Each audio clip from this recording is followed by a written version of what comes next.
ассалому алайкум тамошобинони азиз, барномаи тилоти ахбор аз телевизиони Тоҷикистон мустақиман манзуратон мегардонем. Дар студия бо шумо Оисаи Абдуҷамил.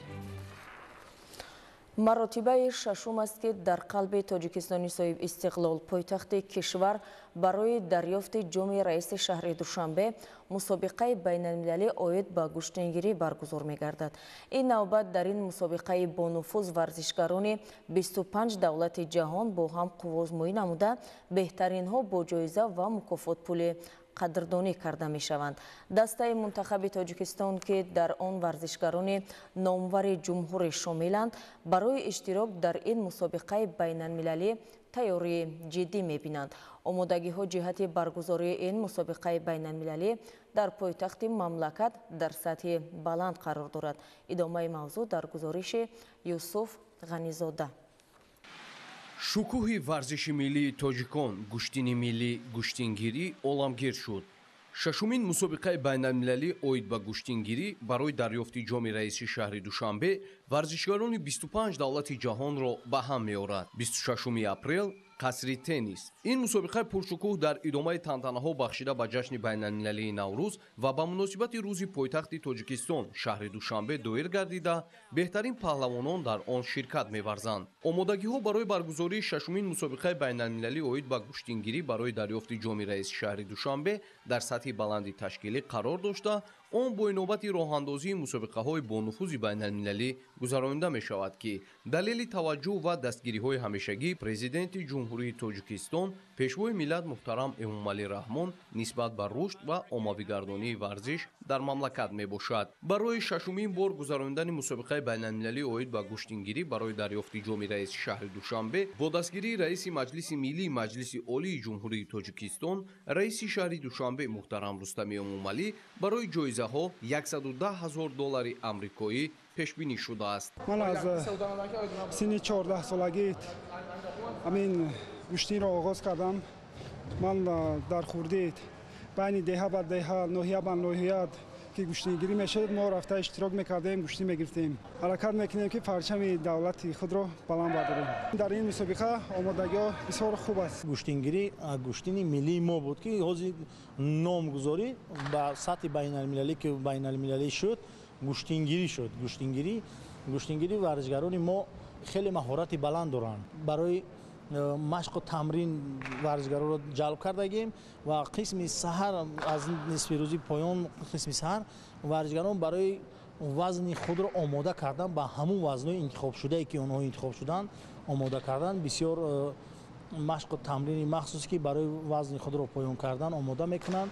мо танҳо дар қисми бегоҳ машқу тамрини худро мондагим ба нақша гирифтагӣ ҳастем. дар ин мусобиқаи сатҳи баланд паҳлавонони маъруфи ҷаҳон байни мардон дар вазнҳои 65 кг, 78 кг, 95 кг ва ҷамъ 95 кг ва байни духтарон танҳо дар вазни то 70 кг барои мақомҳои ифтихорӣ бо ҳам рақобат менамоянд. ғолибони ҷойҳои аввал соҳиби $10,000, ҷойҳои дуюм соҳиби $5,000 ва мақомҳои сеюм сазовори $2,500 амрикоӣ мегарданд. дар заминаи таваҷҷӯҳ ва дастгириҳои ҳамешагии президенти ҷумҳурии Тоҷикистон пешвои миллат муҳтарам Эмомалӣ Раҳмон тамоми бахшҳои соҳаи варзиш дар мамлакат рушд карда, дастовардҳои варзишгарони тоҷик рӯз аз рӯз афзун мегардад.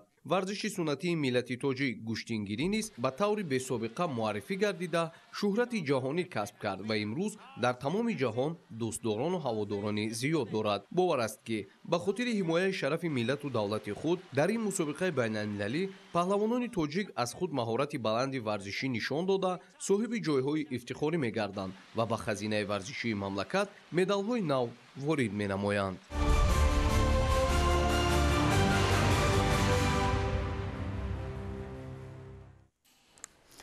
дар шаҳри Душанбе маросими ифтитоҳи чемпионати Осиёи ғарбӣ оид ба шоҳмот байни кӯдакон ва наврасон оғоз гардид. мусобиқа то 29 апрел идома меёбад. гузориши Ҷаҳонгир Сафарализода.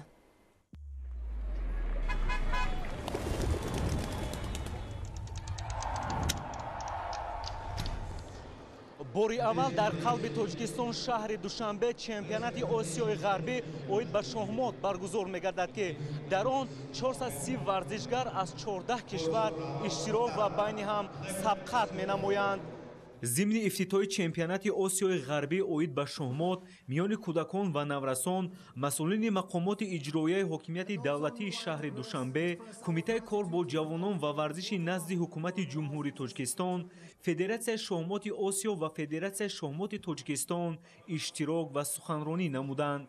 تاکید گردید که این یک چرابینی مهمی ورزشی است که بهترین شهماتبازان جوان را از منطقه جمع آورده است. یعنی زیاده از 400 نفر از 14 کشور دنیا در مسابقه اشتراک دارند. آنها برای گرفتن جایزه ها و نشان دادن مهارت خود رقابت میکنند. گفته شد که چمپیونات مذکور با تشبث فدراسیون شهمات آسیا و فدراسیون شهمات تاجیکستان تشکیل شده است. شهمات یکی از بازی‌های قدیم‌ترین ملت تاجیک به شمار می‌رود که طبق نظر محققان آن تاریخ 1400 ساله دارد. سالهای اخیر میل جوانان و نورسان و کلانسالان به این نمود ورزش زیاد گشته است، چون که ورزش دادن تفکر و ذهن به وسیله بازی شهمات که معمولترین بازی‌های ورزشی عقلانی یا ذهنی است، در تمدن آریایی موقع اولین درجه داشته است. فولاد امیربکov من ساکن شهر دوشنبه همچون والدین پسرچم و جانم رو با این مسابقه آوردیم. برای ما می‌خوایم که فرزندای مایده‌مون در شهمات مسابقه اشتراک کنند و در آینده برای زندگی اونها یک فایده آورد. شهمات یک بازی فکرانی است، برای من بسیار فکر کردن در کار و اینچنین در ساحه برنامه‌سازی و ذهن سنی آدمایی که در شهمات بسیار فعالند امور آسان میشه. برای من ما شهمات رو همچون یکی از ورزش‌هایی که برای رشد دادن انسان استفاده برند. Меня зовут Розалина Нурсулу. Я приехала из Казахстана. Я считаю турнир очень хороший. Уверена, что в будущем ждет нас очень упорная борьба. И узнаем, кто в будущем станет сильнейшим. Первый раз, приехала. Мне уже очень понравилось. Даже вот с аэропорта. Здесь жители очень гостеприимные, дружелюбные. Всегда открыто общаются. یکی از اقدام‌های نظررس برای رشد این نوع ورزش تاثیر مثبت می‌رساند برگزاری مسابقه ورزشی ذهنی اوید به شهمات و ششکه برای دریافت جام پیشوای ملت میباشد. برای تربیت نمودن شهماتبازان بالیاقت در جمهوری سال 1992 فدراسیون شهمات تاجیکستان تأسیس یافت که عضو فدراسیون بین‌المللی شهمات میباشد. I am head of the delegation from India. من راهبری هیئت دسته هندوستان میباشم. این مسابقه برایم خیلی پسند آمد. سطح تشکیلیش درجه عالی میباشد. امیدوارم که این مسابقه برای دسته هندوستان با برار ختم می شود و همزمان برای تحکیم دوستی بین این نورسان مساعدت خواهد کرد. Thank you. Меня зовут Махсатул Рахим. Мне 10 лет. Занимаюсь шахматами 3 года. Сюда я приехал с Алматы. Организация очень хорошая, мне все понравилось. Здесь, всегда все светло, даже вечером. Гладышева Татьяна Николаевна, я тренер, гроссмейстер из города Екатеринбурга, из России. Я призвала девочку в турнир до 18 лет. Мы будем биться за призовую тройку. Очень все хорошо, мы очень довольны. И забота организаторов чувствуется. Таджикистан нам нравится, особенно видно теплые отношения. Здравствуйте, меня зовут Сахамбекова Алсу, я из Кыргызстана. Тут проводится чемпионат Западной Азии в Таджикистане. Впечатление очень хорошее, город очень классный, развитый, мне очень понравилось. Организация, все хорошо, прям супер, мне очень понравилось. باید گفت که در زمان معاصر به طرز حیات سالم و ورزش مخصوصا به نمود شهمات جلب نمودن قشرهای گوناگون جامعه اهمیت مهم داشته. این نمود ورزش بر رشد ذهنی نورسان مساعدت می‌نماید. بازی شهمات اینچنین در ضمیر آدمان آداب و اخلاق و خصلت‌های نیک از قبیل انسان دوستی، دوربینی، نکوکاری، واقع‌نگاری، تنظیم حیات همروزه، مستقلانه فکر راندن و مسئولیت شناسی را بیدار می‌نماید. جهانگیر سفرعلی زاده، زین‌الدین جبار، شهر دوشنبه، اخبار.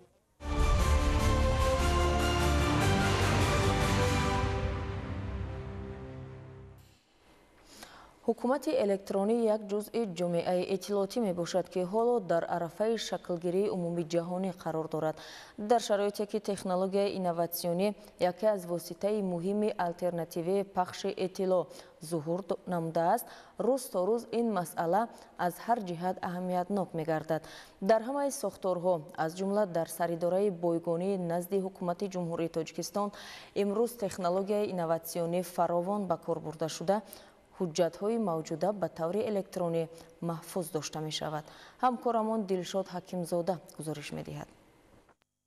бо мақсади дар тамоми соҳаҳои иҷтимоиву иқтисодӣ ва фарҳангии ҳаёти ҷомеа ҷорӣ ва истифода намудани технологияҳои иттилоотӣ, техникаи компютерӣ ва телекоммуникатсияи муосир пурратар қонеъ гардонидани эҳтиёҷоти афзояндаи шаҳрвандон ба иттилоот, ворид гардидани ҷумҳурии Тоҷикистон ба ҷомеаи иттилоотии ҷаҳонӣ, стратегияи давлатии технологияҳои иттилоотиву коммуникатсионӣ барои рушди ҷумҳурии Тоҷикистон мавриди амал қарор дорад. дар заминаи ин консепсияи ташаккули ҳукумати электронӣ дар ҷумҳурии Тоҷикистон таҳия гардида ба баланд бардоштани самаранокии фаъолияти мақомоти иҷроии ҳокимияти давлатӣ ва идоракунӣ бо истифодаи васеъи технологияҳои иттилоотиву коммуникатсионӣ, дастрас будани хизматҳои иҷтимоӣ ба шаҳрвандон, таъмини фаврият, назорати натиҷаи фаъолият ва баланд бардоштани дараҷаи шаффофияти корбарӣ нигаронида шудааст. махсусан дар сохтори идоракунӣ, кору хизматрасонӣ ва нигоҳдошти ҳуҷҷатҳо низоми муосири коргузорӣ ба амал омад. натиҷа ин аст ки имрӯз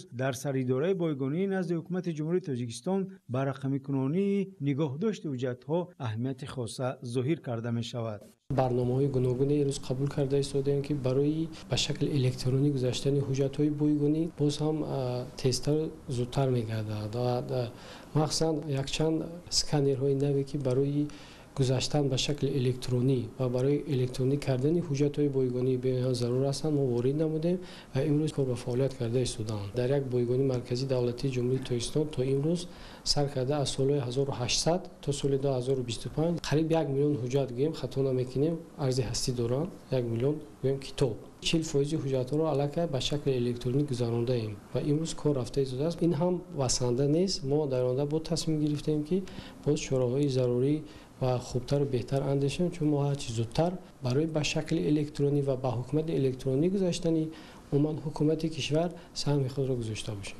роҳ овардан ба низоми муосири коргузорӣ, яъне гузариш ба ҳукумати электронӣ дар низоми нигоҳдории махзани ҳуҷҷатҳо, хизматрасониҳоро боз ҳам осону қулай намуда, вақтро сарфа ва алоқаи байни корхонаҳову шаҳрвандонро мустаҳкаму монеаҳои молиявӣ, физикӣ, вақтиву маконии ҳам сохторҳои давлатӣ ва ҳам шахсони воқеиро нисбатан кам мекунад. вақте ки ҳуҷҷатҳо электронӣ шуданд, ин пеш аз ҳама барои мардум, барои дастрас намудани маълумот ва барои умуман барои кормандое ки дар тамоми корхона муассисаи ташкилотҳо ки фаъолият мекунанд бениҳоят осон мешавад. яъне мо агар барои дарёфт кардани як ҳуҷҷат як рӯз, ду рӯз ё то 3 рӯз агар вақти худро сарф кунем, вақте ки ҳуҷҷат ба шакли электронӣ гузашт, аллакай мо дар 5 дақиқа метавонем ки кори якрӯзаи худро ба анҷом расонем. қобили тазаккур аст ки гузариш ба ҳукумати электронӣ марказонидани ҳуҷҷатҳоро ба миён овардааст. инчунин дастрас ва истифодаи технологияи инноватсионӣ имкониятҳои кормандонро дар иҷрои кору хизматрасонӣ васеъ намуда, дастрасии онҳоро ба гардиши ҳуҷҷатҳои байниидоравӣ боз ҳам қулай гардонидааст. Дилшод Ҳакимзода, Маҳмадсаиди Камол, Ахбор.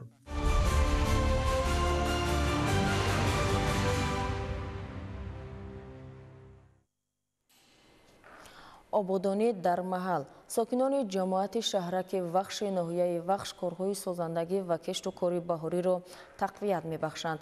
сол аз сол бо рушд ёфтани маҳал шароити кору зиндагии сокинон беҳтар гардида истодааст ки ҳамаи ин баракати истиқлол, сулҳу осоиштагӣ ва меҳнати софдилона арзёбӣ мегардад. идомаи мавзӯъ дар гузориши ҳамкоронамон. сокинони ҷамоати шаҳраки вахши ноҳияи вахш дар фазои осоиштаи ватани соҳиб истиқлоламон бо арҷгузорӣ ба тамаддуни ниёгон, фарҳанги рӯзгордорӣ ва анҷоми оинҳои неку писандидаи созандагиву заминистифодабарӣ имсол низ тантанаҳои ҷашни наврӯзи байналмилалиро бо риояи суннатҳои хоси он таҷлил намуданд. ба гуфтаи онҳо ҳамин гуна сарҷамъии аҳли ҷомеа дар чорабиниҳои гуногун ва ҳиссагузории дастаҷамъона дар раванди босуботи корҳои ободониву созандагӣ таи солҳои охир имкон фароҳам овардааст ки сатҳу сифати рӯзгори сокинон беҳтару ба талаботи замон ҷавобгӯ гардад. дар баробари дигар минтақаҳои мамлакат дар ҷамоати шаҳраки вахш ба истиқболи арзандаи ҷашни 35-солагии истиқлолияти давлатӣ, таъмиру азнавсозӣ ва бунёди даҳҳо иншооти гуногунтайинот ба нақша гирифта шудааст ки дар ин кор саҳми соҳибкорони маҳаллӣ ва аҳли ҷамоатчигӣ назаррас арзёбӣ мегардад. дар ҷамоати шаҳраки вахш барои 35-солагии истиқлолияти ҷумҳурии Тоҷикистон аллакай хонаҳои баландошиёнаҳое ки на кам аз 5 ошиёна баланд ба нақша гирифта шудааст. ҳамин сол ба истифода дода мешавад. дар идомаи корҳои созандагӣ баҳри боз ҳам ободу зебо намудани маркази ноҳия шаҳраки вахш дар баробари шинонидани ниҳол ва гулу буттаҳои ороишӣ дар шафати роҳҳо ҳамзамон ҷиҳати таъмини бехатарӣ барои воситаҳои нақлиёт ва пиёдагардон мутобиқи қоидаҳои роҳу нақлиёт канори роҳҳо панҷарабандӣ гардидааст. طبق اطلاع مسئولین بخشیده به جشن 35-سالگی استقلالیت دولتی جمهوری تاجیکستان در ناحیه وخش از نوسازی و بنیاد بیش از 250 انشاءات گوناگون تعیینات به نقشه گرفته شده است که تا به امروز قسمت از آن مورد استفاده قرار داده شده. در دیگر انشاءات بنیاد شونده کارهای ساختمانی ادامه دارد. طور مشاهده گردید با مقصد تامین طلبات عائله و بازار استعمالی با محصولات گوناگون کشاورزی ساکنان ناحیه وخش زمین خواجگی‌های دهقانی یاری رسان پرزیدنتی و قطعه‌های نزد حولگی را نیز مقصدناک استفاده می‌نمایند. طور ساکنان ابراز نمودند محض پایداری استقلال دولتی و صلح و آسایشتگی باعث رشد و پیشرفت تمام سمت و ساحه‌های خواجگی خلق مملکت بخصوص ساکنان ناحیه وخش گردیده است و آنها توسط مهنت نتیجه بخش و انجام اقدام‌های سازنده مرحله به مرحله به زندگی شایسته نائل گردیده ایستاده‌اند. اسماعیل صاحب نظریان، موسی نور محمد، ناحیه وخش، اخبار.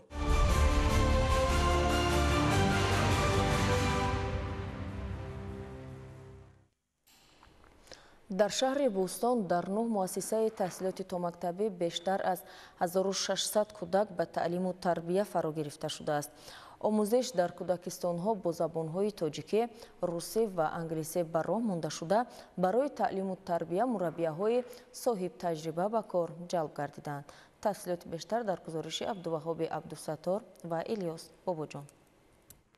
бо назардошти он ки зинаи таҳсилоти томактабӣ барои ташаккули қобилияти зеҳнии кӯдакон нақши муҳим дорад, дар шаҳри Бӯстони вилояти Суғ то соли 2030 бунёди 4 кӯдакистони замонавӣ ба нақша гирифта шудааст. яке дар шаҳраки Палос ва сеи дигар дар маркази шаҳр дар заминаи иншооти бекорхобидаи соҳаи маориф бунёд ва баъди ба истифода додан боз бештар аз 1000 кӯдак ба таҳсилоти томактабӣ фаро гирифта мешавад.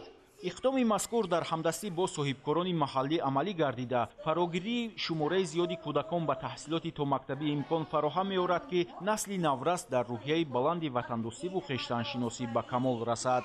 ҳоло дар 9 муассисаи таҳсилоти томактабӣ ки бештар аз 1600 нафар кӯдак ба таълиму тарбия фаро гирифта шудааст, омӯзиш бо забонҳои тоҷикӣ, русӣ ва англисӣ амалӣ гардида ҳама намуди машғулият бо истифода аз таҷрибаи пешқадам ҷолибу хотирмон сурат мегирад.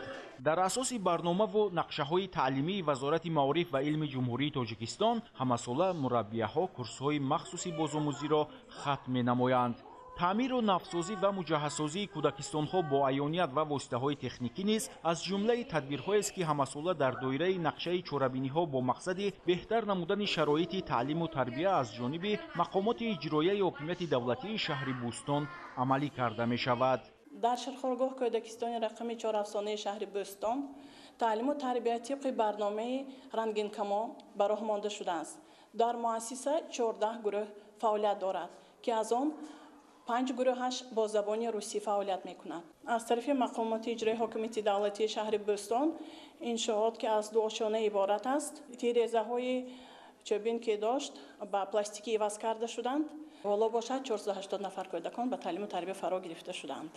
ташкили маҳфилу баргузории машғулияти гуногун дар муассисаҳои таҳсилоти томактабии шаҳри Бустон аз ҷумла дар кӯдакистонҳои рақами 1, 4, 10 ва 13 аз он шаҳодат медиҳад ки аз ҷониби масъулин ба ташаккули қобилияти зеҳнии кӯдакон таваҷҷуҳи бештар зоҳир карда мешавад. дар ширхоргоҳ кӯдакистони парасту 10 адад гурӯҳ фаъолият мекунад ки дар он 240 нафар кӯдакон ба таълиму тарбия фаро гирифта шудааст. дар кӯдакистони мо таълим бо хоҳиши падару модарон пурра бо забони русӣ роҳандозӣ шудааст. инчунин омӯзиши забони англисӣ низ ба роҳ монда шудааст. барои ба кӯдакистон фаро гирифтани боз ҳам теъдоди зиёди кӯдакон имконият ҳаст. кӯдакистон барои 320 нафар тарбиятгирандагон пешбинӣ шудааст. мо ҳаракат карда истодаем ки кӯдаконро дар рӯҳии ватандӯстиву хештаншиносӣ тарбия намоем.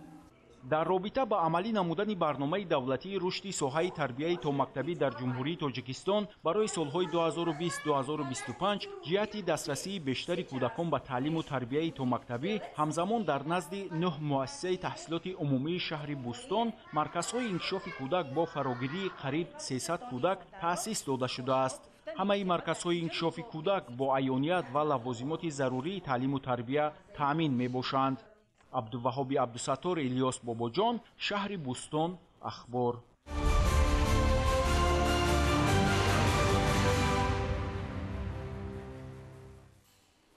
тамошобинони азиз, дар ҳамин ҷо барномаи иттилоъоти ахбор ба анҷом мерасад. хайр, саломат бошед.